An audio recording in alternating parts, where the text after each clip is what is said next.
Puri, since you take court verdicts extremely seriously as far as the central vista is concerned, I hope you will take the court's questions today on the vaccine policy equally seriously. Today, the court has said, why is the vaccination policy, taking so long? Why is there not a centralized vaccination policy? There are different states who you have left on their own schemes to find out their own procurement policy. But many of these states have tried to approach countries abroad, and those countries have said they will only deal with the sovereign government of India. I want to ask you, Mr. Hardeep Puri, why are we standing on ceremony? Why are we standing on politics? Because I can't believe that a man who leads your government, the Prime Minister, Mr. Narendra Modi, doesn't know these facts. That he's not aware of the facts that unless he steps into it and unless the government steps into it, vaccination for all by December will only be a pipe dream. Why are we still not announcing a central procurement policy? Because that stands between every single Indian being vaccinated and the politics that is going on in between. Let me tell you straight away that as far as I am concerned, there's no issue of ceremony or politics. Number two, the specifics on vaccination policy, perhaps you've got the wrong minister here, but since I'm a member of the GOM, I'll try and answer that. Look, let's look at the history of this issue. The history of this issue is that it is a central government which placed advance orders on the two domestic manufacturers, Bharat Biotech and Serum Institute. At a time when the Congress party was saying, Bharat Biotech ko aapne clearance kyun di hai? Abhi to they have not even completed their clinical trials. So, one, they were fueling vaccine hesitancy. Two, they're running down the domestic manufacturers. Same people who, when they were in power, dismantled the public sector vaccine manufacturing capacity. Now, when we have done that, these people who were fueling the hesitancy suddenly have changed and said, vaccinate everybody, vaccinate everybody. When the central government was procuring the vaccine, they said, why is the central government doing? Let the states do it. Let us do it. Now, we don't have that much time on this, but let me tell you, all these state governments which have tried to procure the vaccine, when they floated the tender, I think they've got responses from middlemen. Why did they get from middlemen? Ask them. If you go to the original manufacturer, vaccine, please familiarize yourself with how a vaccine is produced. There's an intellectual property protection on it. People have spent billions of dollars of research. Even if somebody gives you the formula, you have to have the capacity to produce the vaccine and make it available. The government has done exemplary work, both on oxygen, on other essential drugs like remdesivir, and again on vaccine.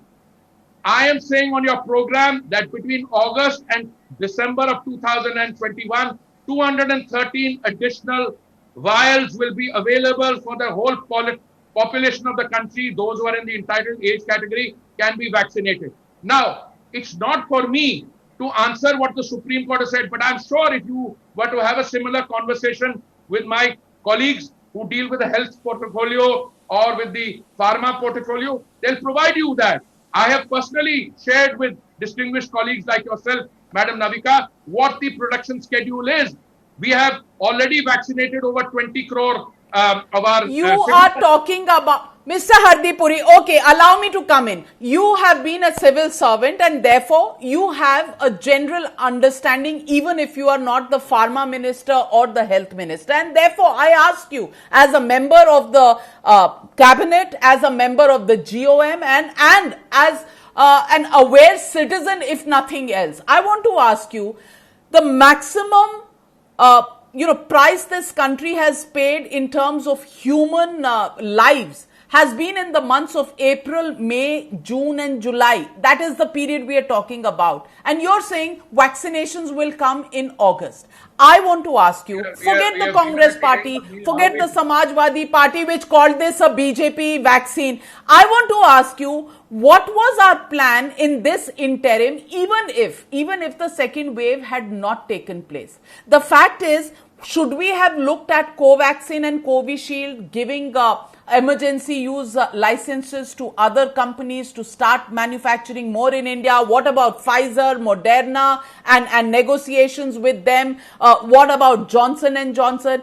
The fact is, we are seen today as a reactive government rather than us being a proactive government and having thought this through right from the beginning when these vaccines began to hit the commercial scene in November, December last year.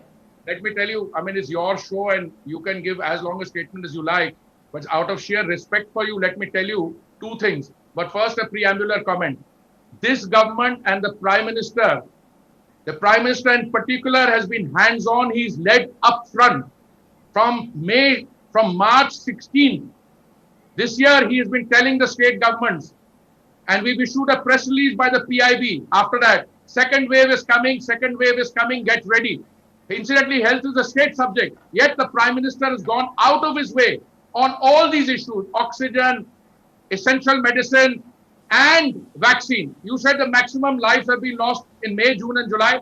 We have still not entered June and July. How could maximum lives have been lost in a period where we haven't come? When this happened, we ramped up production. We encouraged companies who are the patent holders to enter into commercial licensing agreements with the concerned companies to increase.